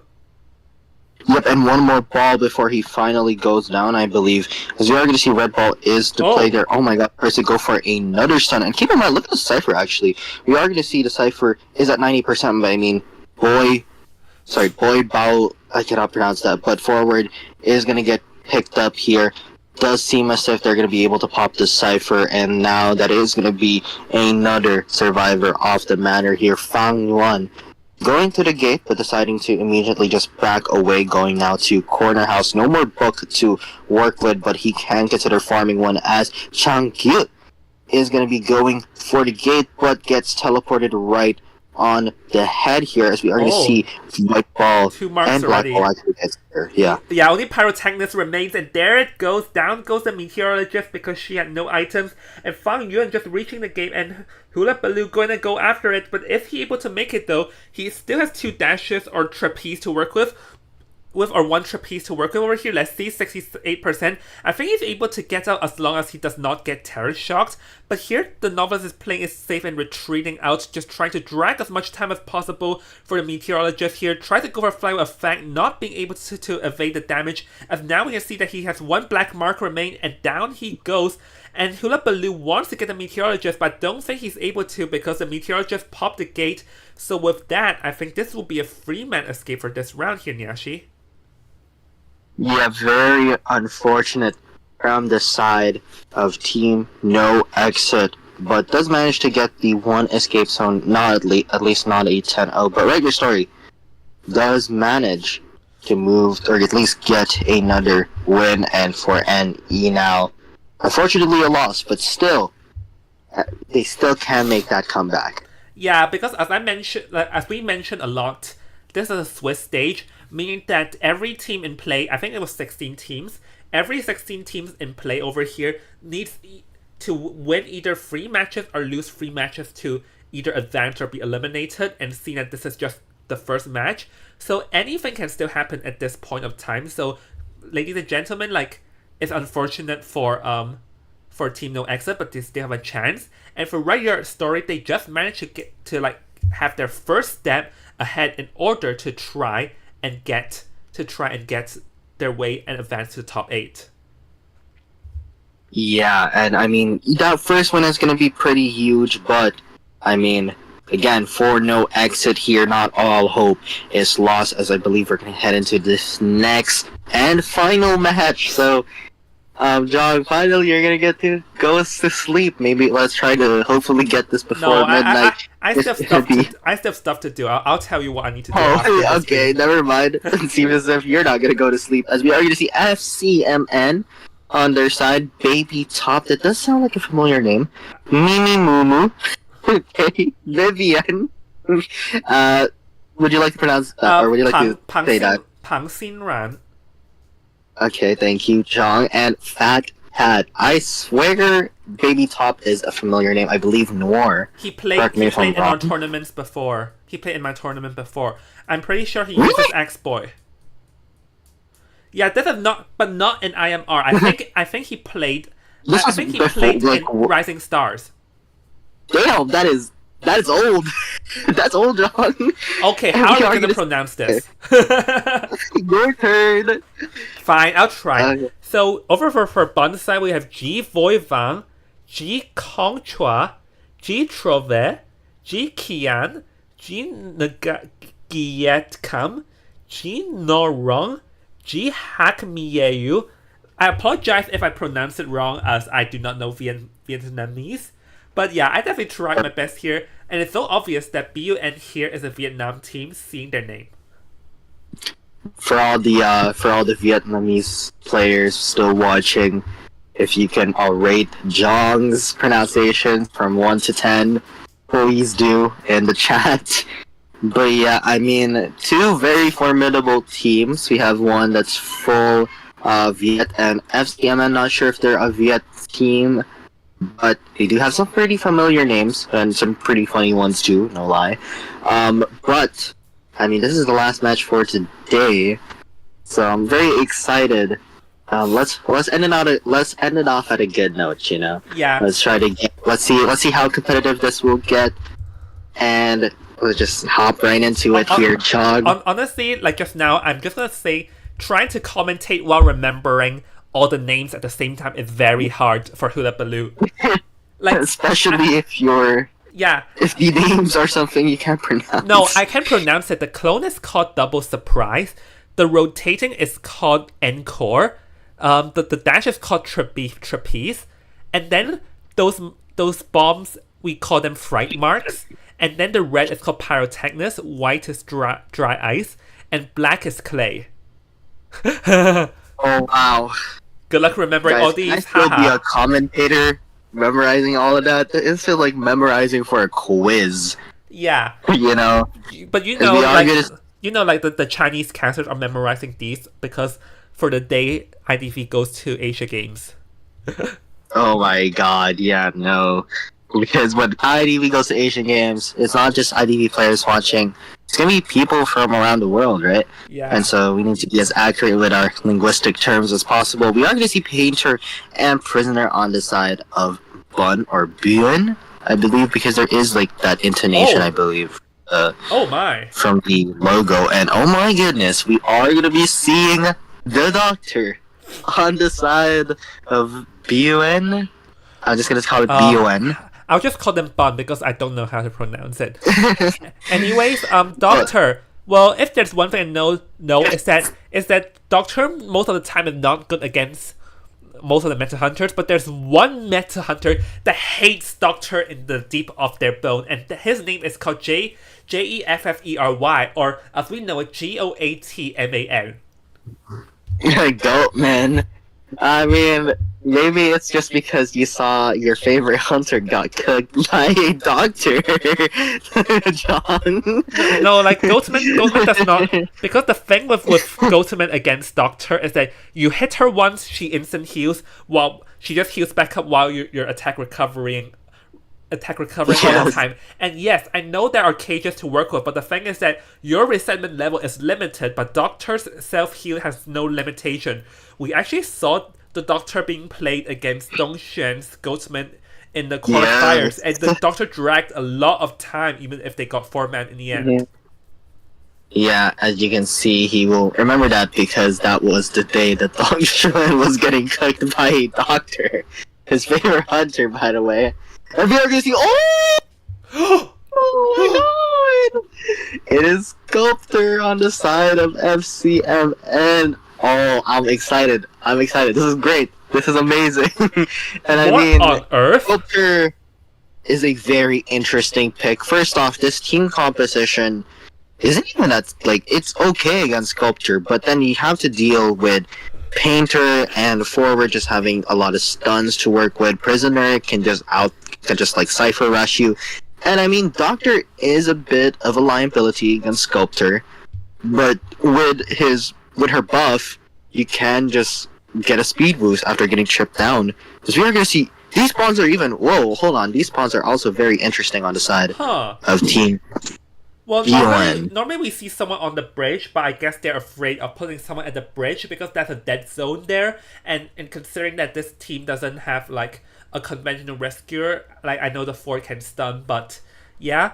But the thing with Moonlit River Park Sculptor is that this is not the best map for her because it's a very open map, meaning that there's not many obstacles. So early game, it'll be hard for Galatea to use the statue to try and like get chips off on the survivors, but we'll have to see how this plays off though, because there is a chance for, like, as we all know, Galatea's real strong point is her full presence. She will be a different hunter, but that is if she gets to the full presence, because her early game is very weak comparingly. Yeah, and I did hear from the chat, Mimi Mumu is an S badge Galatea apparently. Thanks. So this seems to be a specialty pick from their end, from their side here, and does make some sense. All of a sudden, I'm really curious, like if Team BON had an idea that that they had a Sculptor, because they still played Doctor, right? So very interesting.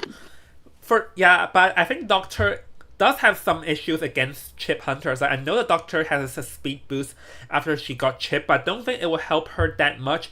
So you can see the Galatea is just going to be wandering around early game trying to locate a target. And we can see the survivors actually instantly using the roller coaster from the Doctor's side. The prisoner will be taking the first kite.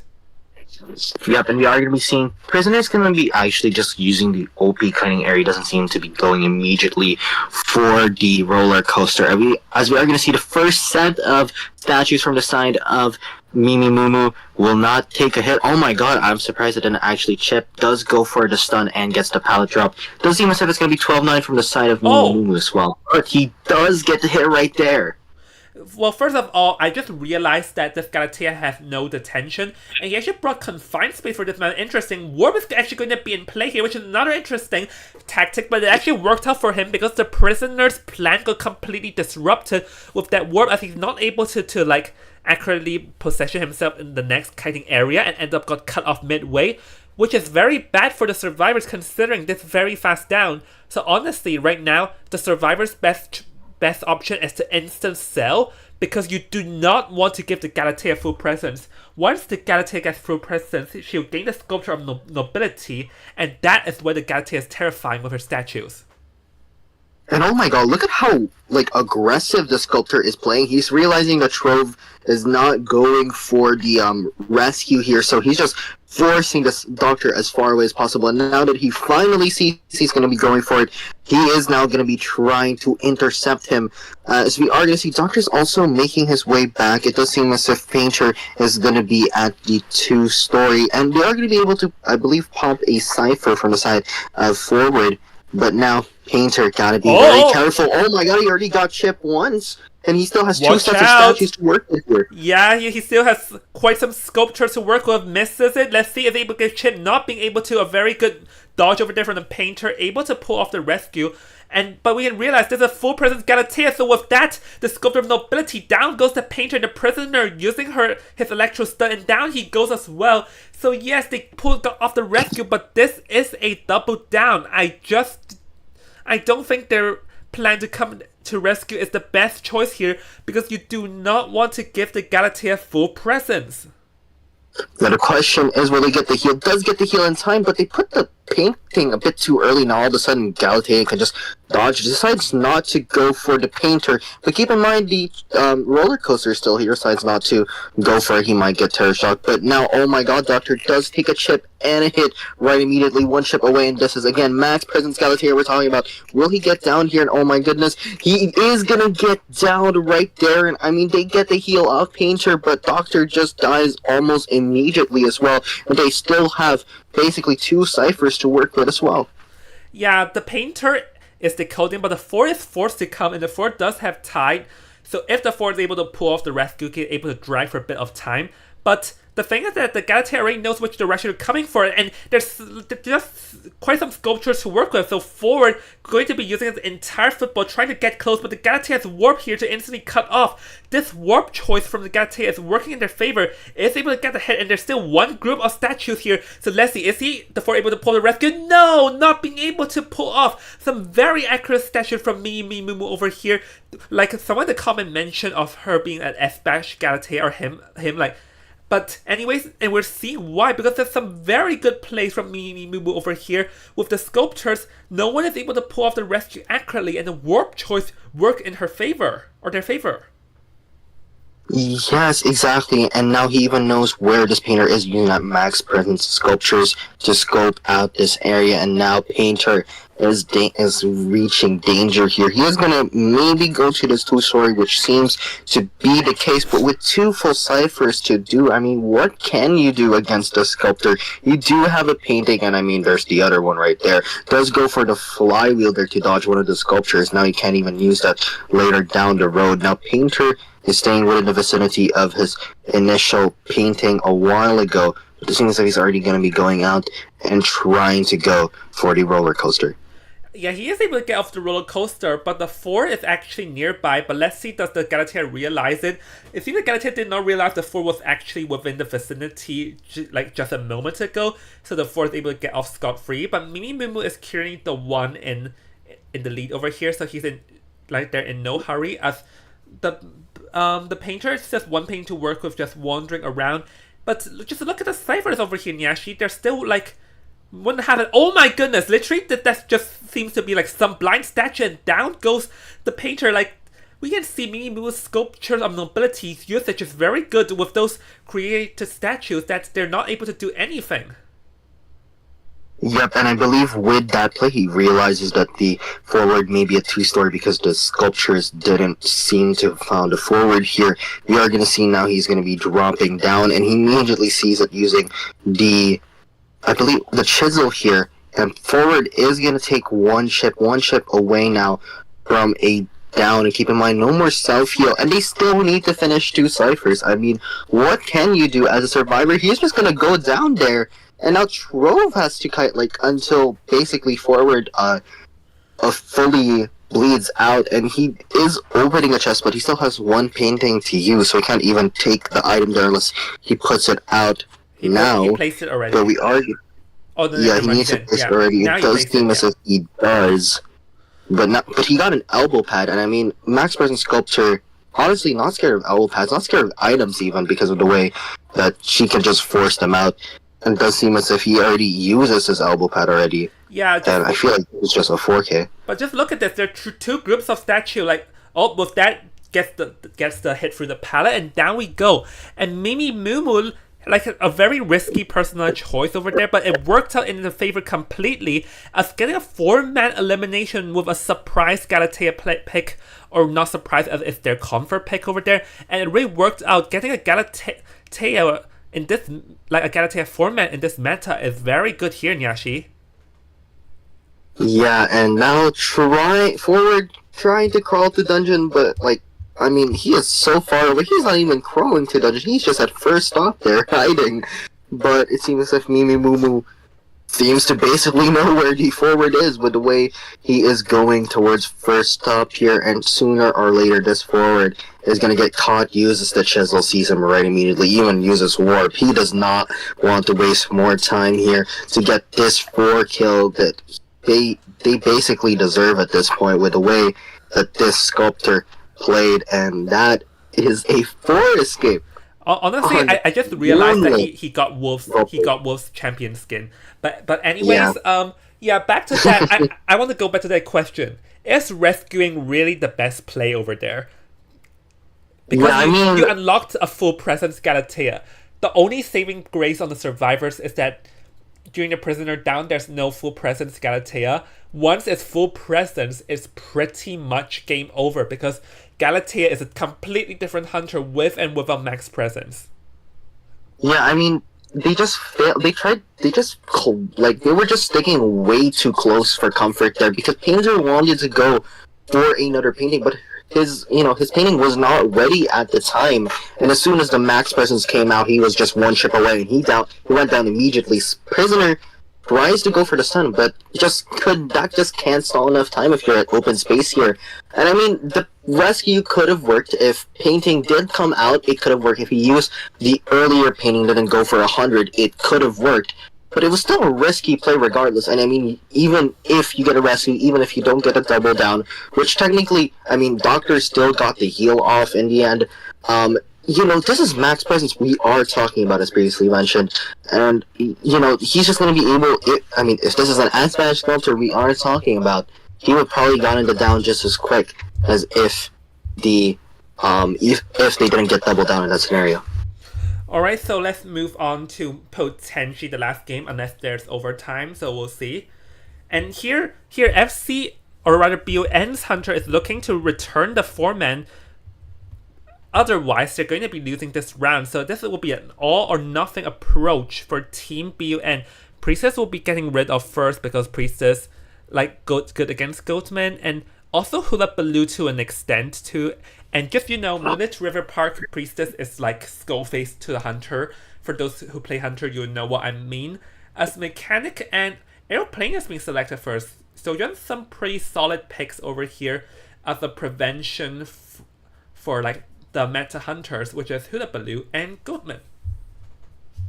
Yep, and we're going to see Psycho Band comes right after. Question, will they go Puppeteer? Maybe if they want to go for a tank character. we do see that they're probably going to go for a rescuer as well here. So maybe first officer Gravekeeper comes out now. But, I mean, FCMN, all they need is a single escape or 2 escape in conventional matter. Or 3 escape or 4 escape. They just need to escape, at least, at that point. But, I mean, Priestess and then Psychologist right after. This does feel like this is going to be a Goatman, as Seer is the character that's coming out. Question, which rescuer are they running? They are running a bit on time. Well, the answer apparently is none. They decide to go for Embalmer, and the likely case here is that it's going to be the Aeroplanist bringing the tide turner on this team. Yeah, Aeroplanist, and maybe they'll have another person bring tide in case the Aeroplanist gets chased first. Because if it's a Goatman, then the Aeroplanist is also in danger of being chased first here. But this team comp, there's like no standard rescuers over there, so there is a potential like risk of them being cut off, because both Hula Baloo and the Goatman are very good in cutting people off in long distance. So this is one thing that Team FCMN have to look out for, especially here they only need a 1-man. So we'll see for what would Team BUN choose, because for the 2 bands, it's possible to be either of the 2 Meta Hunters. But I think through the 4 BO1s, we already know that it seems that people prefer Goatman more than Hula Baloo. Or they could pick Sculptor. I'm kidding. They're not. Maybe picking Sculptor against a team with an S-badge Sculptor is not the play. But also, Aeroplanist, I mean, if they do spawn it well, if they do make the rotations, they could consider having Embalmer just coffin if they want to just force out, like, stall more time, get Tide in, maybe even get a rebound kite in the process. But it does seem as if we have another XC moment as Ivy comes to play. I'm not sure if the Shadow is the best pick over here, because the thing is that this team's decoding speed is fast, first of all. Second of all, the Aeroplanist can just shoot out of range. The Seer's out disrupts the Shadow's first chase massively, because the Shadow is very reliant on their first chase. Third of all, the Embalmer can instantly use the Coffin to revive, meaning that the Shadow has no chance to field control. So if we look at this, the Shadow may not be the best pick here. And fourth of all, this is Moonlit River Park, which is arguably the Shadow's worst map. Yeah, I mean, this is such a large map, you can't even properly pressure the Cyphers, and I mean, you also have the Mechanic doll to worry about. In fact, Mechanic is really decent against Ivy, in my opinion, because, like, the first hit is never really early, and we know for a fact that Mechanic is still a pretty fast decoder until that first hit at least comes to fruition. So, I mean, this is such a hard comp for Ivy. I'm not sure if it's because they're comfortable with Ivy, but I mean the map, the character selection, and you also just in general, Ivy has just struggled at Disco at 8 and has been struggling actually even now. I mean, the question will be, can you really 4K with this character? But I mean, as I've mentioned before, maybe sometimes the impossible is possible. So Kian, now with the task of trying to 4K this match, the question will remain, will he get the 4K? Yep, so, he has to get 4 men here, but this is the Moonlit River Park we're talking about. This may be a bit hard in theory, but we've already seen the Galatea getting a 4 man in a map where she is, like, not strong again, so who knows, anything can happen. So remember, ladies and gentlemen, BUN over here will be looking to get a 4-man elimination, or else they're going to be losing the first game. But who knows what will happen, because like anything can happen, and this will be the potentially the final match of today, as we see Keen over here dropping her Yidra, as herself will be marching towards the 4th stop, and the Yidra will be marching towards the tent, or rather trying to catch someone at the bridge, but no one was there, so he's forced to go after the Seer. Yep, shout out to NTT, by the way, in the chat. We are going to be seeing Seer is now going to get chased. And he's actually in this, basically just got a lot of suspicion there after getting Leech. And we are going to see Seer does not have his owl ready, and it does seem as if he's going to get an early hit. Oh, does have the owl ready just in time here. As we are going to see, he's going to try to force out the suspicion, at least when he does get hit. And it does seem as as if that's going to be the case. We are going to see officially, though, the hit finally registers, and Blink is available, 46 suspicion as well on the side of Seer, and he even gets forced, or the vault even gets cancelled. Fortunately enough for him, does manage to still get it.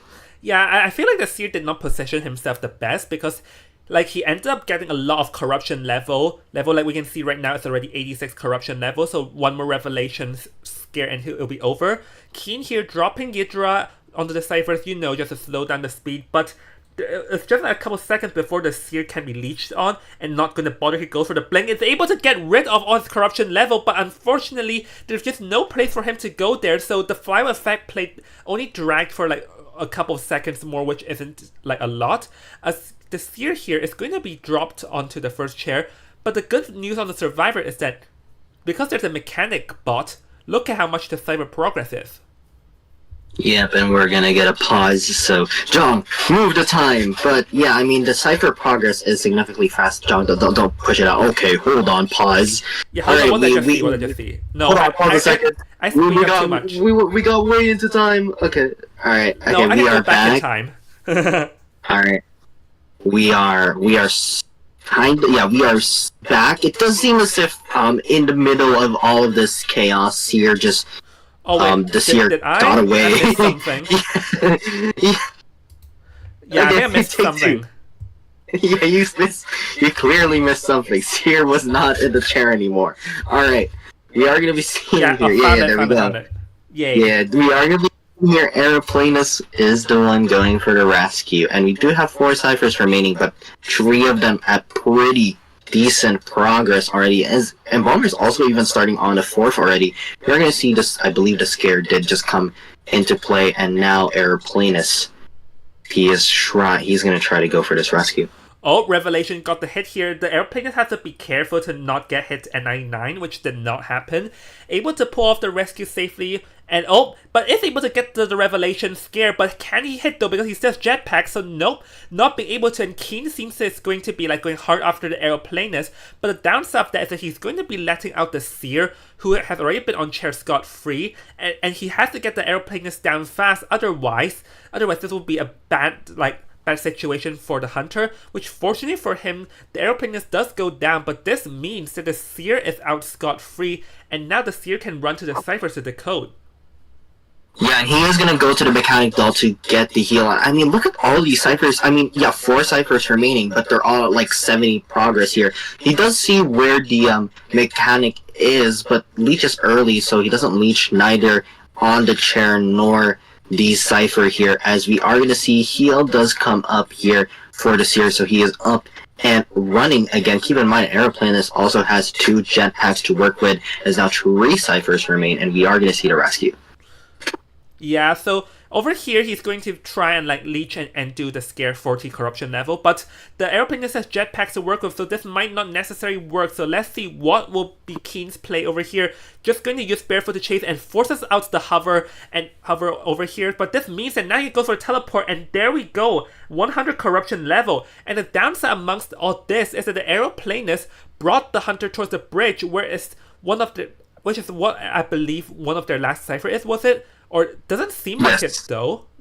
No, it does seem as if this is their 95% cipher that was eventually pressured. So still, I mean, pretty hard to stop that cipher from being decoded, but he is going to go towards the Seer. Immediately an abnormal comes into play, and we are going to see they are going to get this free rescue, which is going to be huge on their end, but at least is able to stop a bit of this progress. I didn't even notice they actually brought 3-6 a while ago. Now Aeroplanus is going to get teleported on. Will he get the 100 suspicion? Does not seem to be the case. He leaves at 98 there, as we are going to see they are now going to be trying to force the cipher. One thing, or one saving grace for this Hunter, is that this is, I believe all ciphers are on this side of the map here, 3rd, 4th stop, and middle.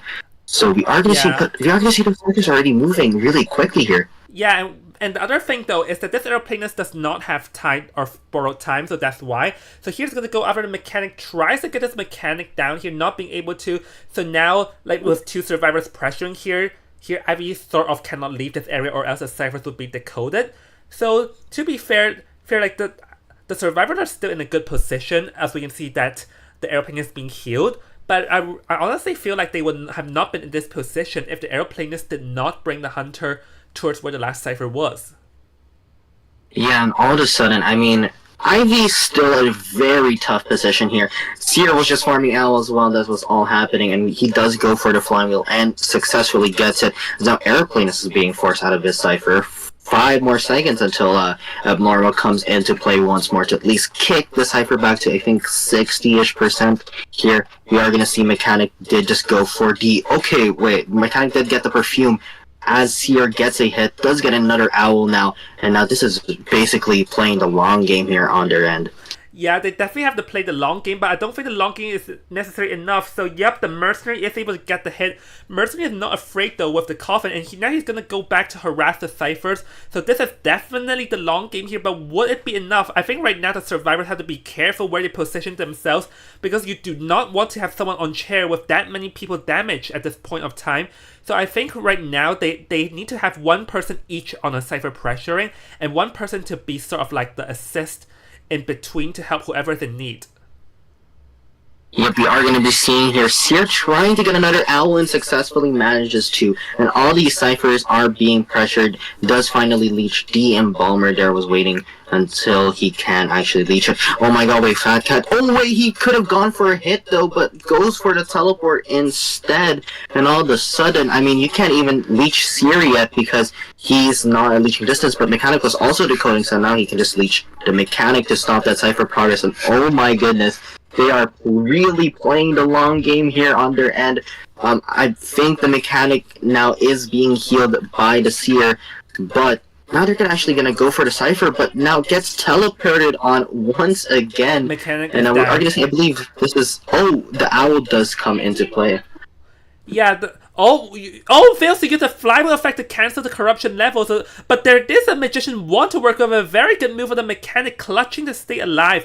And we can see that amongst all this, all 3 ciphers are already in very high level. So the Seer is going to definitely be the support in this game, providing owls. That Seer pick from FCM and it's definitely working, making sure that the survivors can safely decode with the help of an owl, as the ciphers is already going to be primed. If they're able to get the stun on the hunter, I believe they're going to be popping it soon, and there we have it.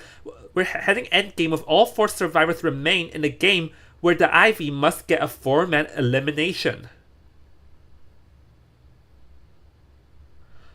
Alright, so I don't know where Nyashi went, so yeah, I feel like... Oh, I was muted, sorry. Oh my god. But yeah, I mean, I was mentioning that the Mechanic doll was decoding the other gate and actually just finished decoding the other gate, and it does seem as if they're already making their way to the gate here. We are going to see he's going to go for Baby Top, but Baby Top has Coffin still. As we are going to see, I think that's going to be a bit too late now. Vivienne's already on the gate, so is Fat Cat here, so that's definitely going to be at least a 2 escape on their side. Question is, does seem as if they might be even going for escape here. Baby Top is still within the vicinity, but he does have a coffin away. He forces the leech out, meaning to say after this coffin he can no longer get leech here, as now Baby Top trying to stall more time. Does seem as if this is unfortunately a loss for BUN. Question is, will FCMN play for that 4 escape now? Yeah, because if I'm not mistaken, I think...